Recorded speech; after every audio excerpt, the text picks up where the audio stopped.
By the way, why do we still know nothing about that guy in Butler? What's going on? That was a good question, a question that most people thought would be answered by the new administration. There's a lot of frustration that we still don't know about that shooter in Butler. Is there frustration on your part? Will we get transparency? Will we know the bottom line story? I'm relying on my people to tell me what it is. But his people insist there's nothing there, and they don't seem interested in finding out more. How come we don't have more information on the assassination attempts on President Trump? If there was a big explosive there, right? Given my history as a Secret Service agent and my personal friendship as a director does with the president, give me one logical, sensible reason we would not have.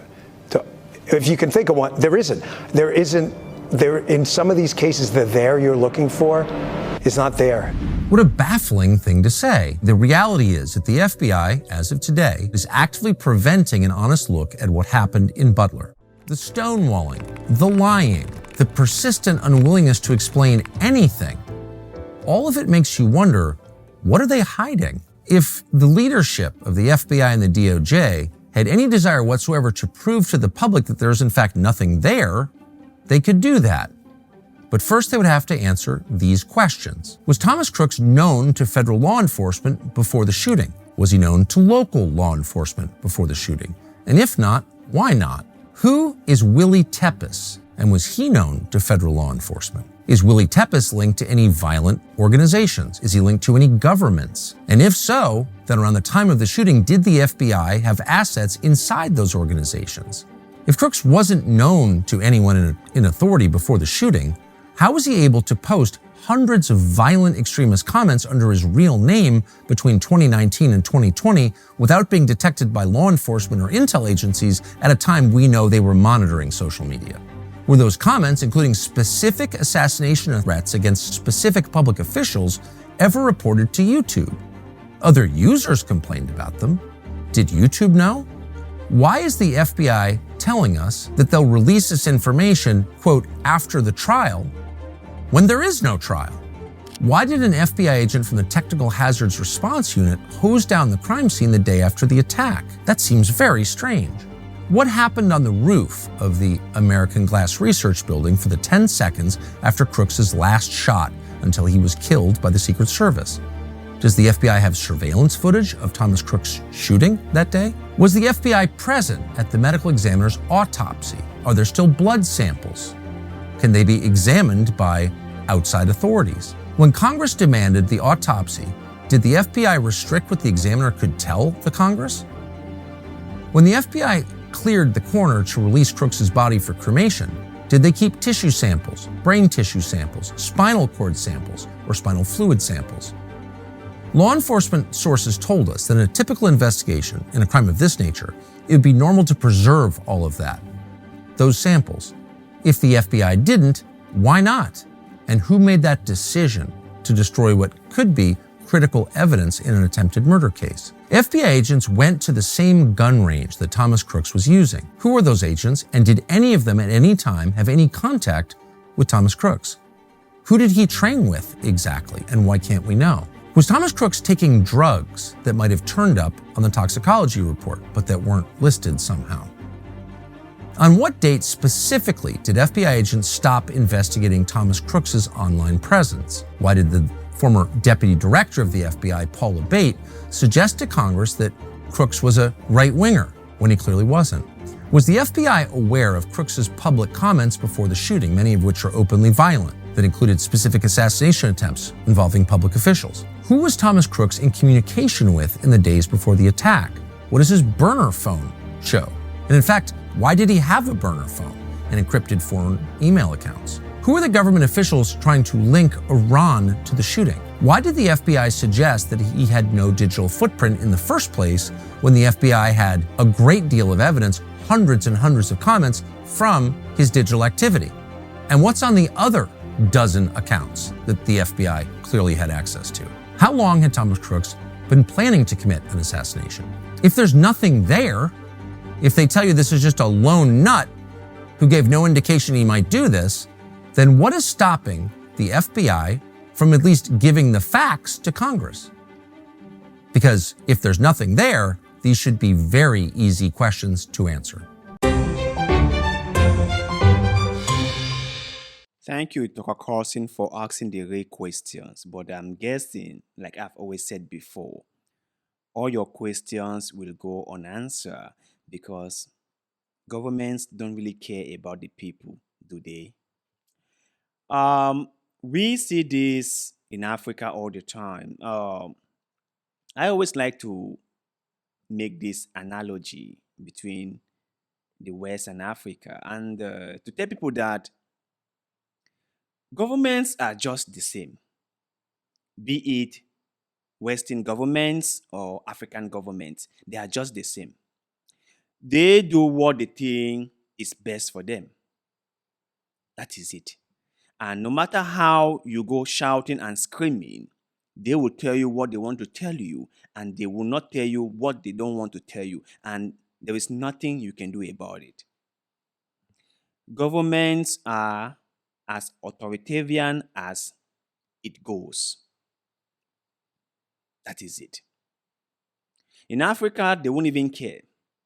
They won't even care. They will just tell you what they want to tell you, and that will be all of it. The one thing in Africa that I appreciate is that there is no division between the left and the right. If there's a problem, people unite together and try to figure out a solution to the problem.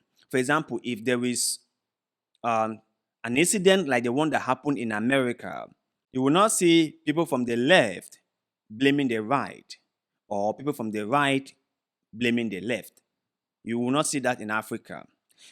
You will just see people coming together in solidarity and hoping that the government or those in charge, like the security agencies, get to the bottom of the problem.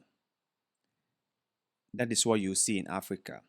But in the West or in America, where the division is so visible that no one can miss, the first thing that people see is either the left blaming the right or the right blaming the left. And like I've said before, if there's one thing that has really opened the eyes of many people and has really put America to shame, is the whole Charlie's situation or Charlie's incident and the way it was handled and the narrative that has been put forward by the security agencies and how no one is buying what the FBI is telling them. No one. Everyone believes that there is more to the story than what the FBI and their boss, Kash Patel, is telling. No one believes that. Nobody. So this has really, really put America to shame. This has really let people know that America is just that country that talks a lot but really don't get nothing done. Or even if they get stuff done, if it is stuff that they don't want it out there, they will not do anything and no one is gonna say anything about it or force them to do it. You know, how many people are still talking about Charlie Kirk? Except Candy Owens and some few other guys. How many people are actively talking about Charlie Kirk? How many people are actively trying to get to the bottom of the issue? Donald Trump has moved on. The Republican Party has moved on. No one is talking about it anymore. It has just been swept under the carpet. It's really sad, isn't it? And issues like this keep on piling. They just keep on piling. And people cannot really understand why. You know, one thing that gets me really interested in all this is that had it been that it was the Democrat who were in power now when Charlie was assassinated or when Trump was shot at, the Republican Party and the so-called conservative commentators or influencers would have been up in arms. You know that, right? They would have been screaming at the top of their voices and calling the Democrats out. They would have been saying that the Democrats do not want to do a proper investigation because they know the perpetrators are from the Democratic Party. That is what they would have been saying. That the Democrats are dragging their feet on the ground because they know they are involved in this whole scheme. That's what they would have been saying, isn't it? That is what they would have been saying. But